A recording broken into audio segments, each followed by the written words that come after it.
Hey guys, what's up? Otaku Mike here, doing a manga first impressions video. And today we are looking at Mushoku Tensei, Roxy Gets Serious. This is the prequel series to Mushoku Tensei. What is it about? Well, it's about Roxy and her awesome life before she met Rudy, and, went on adventures and stuff like that. So our manga starts out with basically Roxy being born. She is born to this race called the Midgard, and the Midgard have a very special ability. They are telepaths, and they only communicate telepathically normally to people in their village. Roxy is not born with this ability, which basically leaves her as an outcast to the other people within her village, except for her parents. Her parents communicate with her normally as well, and then later on she starts to learn, her parents are talking telepathically. She doesn't really know it because she starts out as a very, very young child in this book, and she learns about telepaths and stuff like that, and she feels like an outcast basically in her village, because she does not have this power. And one day she meets a woman called Bloody Nat, and she's a wizard basically, and she is basically going around and writing about the experiences she has throughout the world, and she wants to make a book about it. Because Roxy saves her life, she takes Roxy under her wing and starts to teach her the basic forms of magic, which is very cool. I really liked the magic effects in this book. Like, they're awesome. Let's see if I can find a magic effect. Like, here is like when she's teaching her how to do water ball, which is really cool. So she's teaching her, and they're starting to become friends. And one day she just leaves. She up and leaves Roxy, and Roxy's like, "No, I wanted to go see the world with you," and stuff like that. And then a year goes by, and Roxy leaves. Roxy leaves her village, and she goes out into the world and wants to experience the world, because her tribe is very sheltered. They don't interact with the world that much, and she wants to go have new experiences.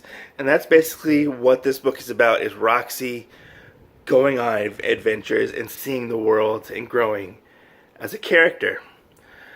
She becomes an adventurer. She goes on her first quest to be an adventurer. She meets some other adventurers, and they're part of the Adventure Guild as well as Roxy is. And they kind of take her under their wing, and they form a group, and they start to go on adventures and quests towards the end of this first volume, which some of them are actually really funny. There's one that kind of comes out of nowhere where she has to do a quest to babysit some children, which is really funny. She's about like 14 in this book, and she says it several times that she's 14 and she's not a kid, basically, because people keep calling her kid or like youngster and stuff like that, which is really funny. Roxy's interactions with the people who she finds and adventures with are really funny, and it's kind of adorable, because she's still young. She's not the Roxy that we know of yet. She's still developing as a character. The artwork in this book is phenomenal. See, here's some of the color pages. They're awesome.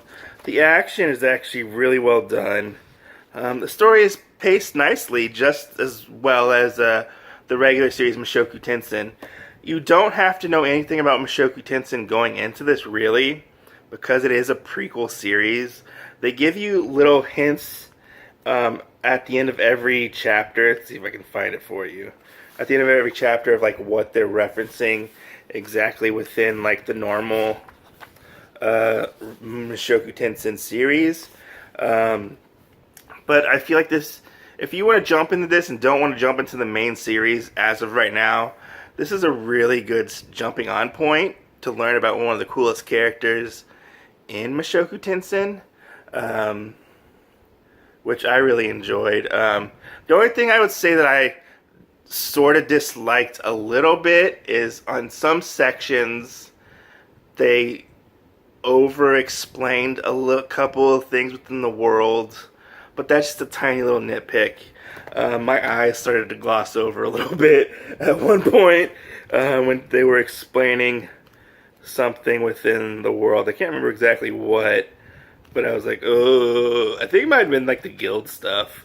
But yeah, this is a fun series. I believe mostly anybody could read, any age could read this because there's not anything really ecchi about it or overly violent about this series. It's just a fun fantasy adventure series about a wizard. When do we get a fantasy series about wizards? You know, which is really cool.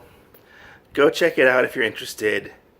It's a fun read, and I will continue to pick this up. It's fun. I'm OTAKU Mike. I'll catch you guys later. Peace out. Have a great night.